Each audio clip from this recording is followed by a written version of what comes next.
Hello everyone, नमस्ते। English with Shashi online YouTube platform पर मैं शशि फिर से आप सबका एक बार स्वागत करती हूँ। मैं जानती हूँ फ्रेंड्स कि मैं बहुत टाइम के बाद फिर से यूट्यूब पर एक्टिव हुई हूँ। उसके लिए मैं माफ़ी चाहूँगी आप सबसे कि मैं बहुत दिनों बाद फिर से आई हूँ, लेकिन डोंट वरी, मैं अपना फिर से बेस्ट एफर्ट दूँगी कि आपको अच्छे से इंग्लिश के जो भी टॉपिक्स हैं ग्रामर से रिलेटेड या जो भी इम्पोर्टेंट जो हमारे काम आते हैं, चाहे हम किसी कंपटीशन एग्जाम की तैयारी कर रहे हो या कहीं भी, क्योंकि इंग्लिश एक लैंग्वेज है और भाषा हमें हमेशा हर जगह काम आती है। और इंग्लिश तो आप सब लोग जानते हैं कि इंटरनेशनल लैंग्वेज है। तो आज मैं फिर से आपके सामने इंग्लिश का एक नया टॉपिक लेके आई हूँ जिसका नाम है फ्रेंड्स हमारे पास सब्जेक्ट वर्ब एग्रीमेंट है। ठीक है, तो सबसे पहले हम अपने इस टॉपिक को ही समझते हैं। इसका जो सबसे पहला टर्म है सब्जेक्ट, सबसे पहले हम उसको समझते हैं कि आखिर सब्जेक्ट होता क्या है। सब्जेक्ट का मतलब हिंदी में होता है कर्ता, काम को करने वाला, कि जो काम को कर रहा है।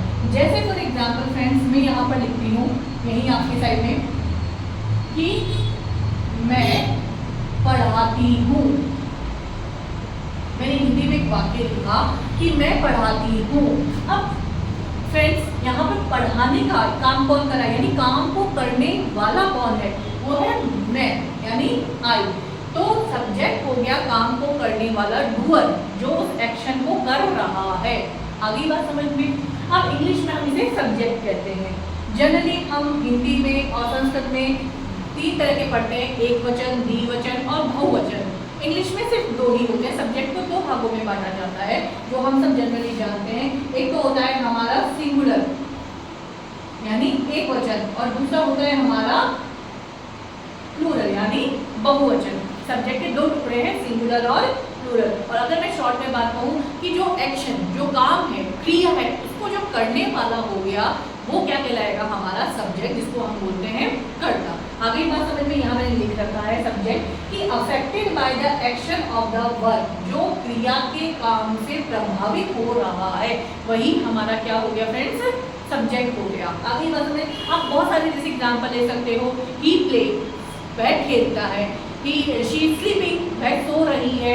ठीक है, my mother is cooking, mummy खाना बना रही है। तो खाना बनाने का काम कौन कर रहा है, मम्मी कर रही है। तो जो उस क्रिया कार्य को कर रहा है, करने वाला जो हो गया वो हो गया हमारा फ्रेंड्स सब्जेक्ट कहते हैं। आप जनरली छोटे छोटे सेंटेंस बनाकर देख लीजिए, जैसे बच्चा दूध पी रहा है, बच्चे नदी में तैर रहे हैं, हम पढ़ रहे हैं, अध्यापक पढ़ा रहा है। तो जो भी सारा एक्शन है, जो भी कार्य हो रहा है, जिसके द्वारा किया जा रहा है, वो हमारा इंग्लिश में कहलाता है सब्जेक्ट। अब दूसरी बात आती है हमारी वर्ब पे बात करती हूँ। वर्ब का मतलब हो गई क्रिया। फ्रेंड्स इंग्लिश के अंदर सेंटेंस में a sentence is incomplete without a verb. Verb का कोई वर्ब के बिना सेंटेंस कंप्लीट होता ही नहीं है, इसका कोई एग्जिस्टेंस है। तो वर्ब किसी भी सेंटेंस का सबसे इम्पोर्टेंट रोल करता है। जब हम टेंस का टॉपिक भी करते हैं, देखिए अगर मैं उस पर अभी ज़्यादा लंबी बात उस टॉपिक पे नहीं ले जाऊँगी, अदरवाइज कंफ्यूजन पैदा हो जाएगा। हम डायरेक्टली मैं आपको वर्ब भी बताती हूँ।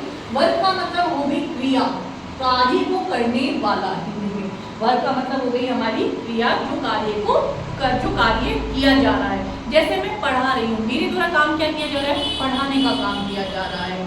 ठीक है, आप पढ़ रहे हैं, आप क्या कार्य कर रहे हैं, पढ़ रहे हैं। तो वर्ब का मतलब हो गई क्रिया, उस एक्शन को कर, जो सब्जेक्ट है, जो करता है, जो कार्य को कर रहा है, वो हो गई क्रिया। जैसे saying something about some person और थिंग, कि किसी व्यक्ति और चीज के बारे में कुछ कहा जा रहा है, वही हमारी क्या हो गई, क्रिया। जैसे अध्यापक पढ़ा रहा है, तो अध्यापक के बारे में क्या किया जा रहा है, वो काम क्या कर रहा है, पढ़ाने का काम किया जा रहा है। और अगर मैं इंग्लिश में सबसे अगर बात करूँ तो हम जनरली मोटा मोटा क्रिया को हम दो भागों में, जो आज तक हम सुनती हैं कि है वर्ब जो है, वैसे वर्ब के वर्ब एक बहुत इंपॉर्टेंट जो है प्रोमिनेंट टॉपिक है इंग्लिश का। जनरली हम पढ़ते हैं कि वर्ब दो होती है, एक तो होती है हेल्पिंग वर्ब और दूसरी हम बोलते हैं मेन वर्ब, यानी जो मुख्य कार्य कर रही है। हम वर्ब के दो टुकड़े करते हैं। हेल्पिंग वर्ब का मतलब हो गया जो सहायता करने का कार्य कर रही है, मेन वर्ब जो मुख्य काम कर रही है। तो सब्जेक्ट वर्ब एग्रीमेंट जो हम टॉपिक पढ़ रहे हैं, उसके बारे में मैंने आपको दो चीज़ों के बारे में अपनी सिंपल सा टर्म समझाया है कि सब्जेक्ट क्या है और हमारा वर्ब क्या है। अब इसकी आप डेफिनेशन समझिए। किसी भी सेंटेंस में सब्जेक्ट के नंबर तथा पर्सन के अनुसार जब वर्ब का प्रयोग किया जाता है तो सब्जेक्ट उसका सब्जेक्ट वर्ब एग्रीमेंट होता है कि वर्ब का सब्जेक्ट के साथ एग्रीमेंट। जैसे हम कहते हैं ना, अरे हमने आपस में हम कोई भी काम करते हैं, कहते हैं ना मेरा उससे एग्रीमेंट, एक पैक्ट हो गया। तो उसी तरह से वर्ब का सब्जेक्ट के साथ में क्या होता है, एग्रीमेंट होता है। अब सब्जेक्ट के अनुसार ही उसकी वर्ब लगती है। अगर हमारा सब्जेक्ट सिंगुलर है तो हम वर्ब भी क्या लगाते हैं, सिंगुलर लगाते हैं। अगर हमारा सब्जेक्ट प्लूरल है तो हम वर्ब भी क्या लगाते हैं, प्लूरल लगाते हैं। आ गई बात समझ में फ्रेंड्स? अब जैसे फॉर एग्जाम्पल अगर मैं आपको समझाती हूँ, हम एक सिंपल सा वाक्य समझते हैं, जैसे मैं पढ़ा रही हूँ। एक वाक्य ये हो गया, एक वह पढ़ा रही है, ऐसे लिख लीजिए, वह पढ़ा रहा है, ठीक है। आप पढ़ा रही हैं। यहाँ मैंने दोस्तों 3 एग्जाम्पल लिखे हैं आपके सामने, और तीनों मैंने लिखे हैं कंटिन्यूअस टेंस के एग्जाम्पल्स लिखे, प्रेजेंट कंटिन्यूअस जो टेंस है, जो काम गोइंग ऑन है, उसका एग्जाम्पल लिखा है। सबसे पहले वही बात कि हाँ यहाँ पे सब्जेक्ट कौन है, मैं। पढ़ाने का काम कौन कर रहा है, मैं। करता कौन हो गया, मैं। तो इंग्लिश में सब्जेक्ट के लिए क्या गया, आई। अब यहाँ पर जो हम है प्रेजेंट कंटिन्यूअस टेंस जब हम पढ़ते हैं, वहाँ पे हमारे पास 3 हेल्पिंग वर्ब होती है। कौन कौन सी, इज, एम और आर। इस किसके साथ आता है, जब हमारा सब्जेक्ट जो कर्ता काम को करने वाला है वो सिंगुलर है, ठीक है, यानी एक वचन में सिंगुलर है, तो हम इसका यूज करते हैं। और एम में तो कोई डाउट ही नहीं है, एम हमेशा किसके साथ यूज होता है, आई के साथ। और जब हमारा सब्जेक्ट प्लूरल यानी बहुवचन होता है तो उसके साथ हम किसका यूज करते हैं, आर का। यानी जब हमारा सब्जेक्ट सिंगुलर हो तो हम इज लगाएंगे। अगर हमारा सब्जेक्ट एम कब आएगा, जब हमारा सब्जेक्ट क्या हो, आई हो, तो हम क्या लगाएंगे, एंड लगाएंगे।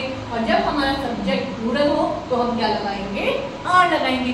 इसका मतलब हमने सब्जेक्ट के पर्सन के अनुसार हमने क्या किया, वर्ब का यूज किया। यही सब्जेक्ट वर्ब एग्रीमेंट है कि हम सब्जेक्ट के अनुसार, के पर्सन और थिंग्स के अनुसार जिस वर्ब का यूज करते हैं वही सब्जेक्ट वर्ब एग्रीमेंट है। अब जैसे आप यहाँ पे एग्जाम्पल लीजिए, मैं पढ़ा नहीं हूँ, सब्जेक्ट कौन है, आई। अब मैंने यही आपको बताया कि आई के साथ हम क्या लगाएंगे, आई एम।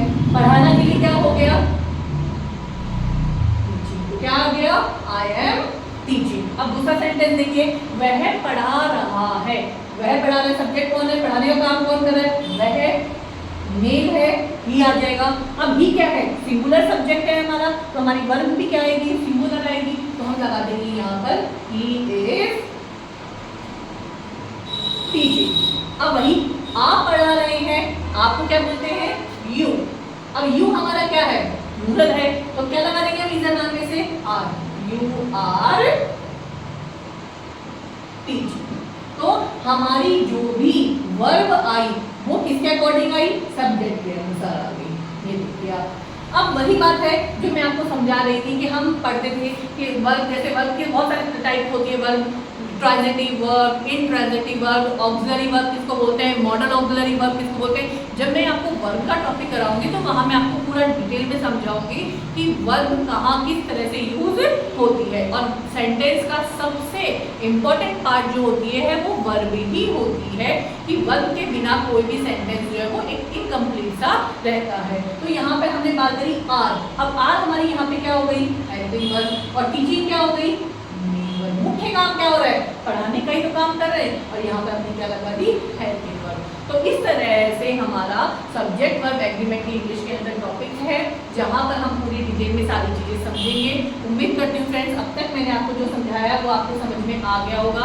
अगर आपको कोई भी डाउट है तो आप मुझे कमेंट के माध्यम से पूछ सकते हैं, और अपना प्यार और सपोर्ट इसी तरह से फिर से एक बार इंग्लिश में शशि यूट्यूब चैनल को दीजिएगा।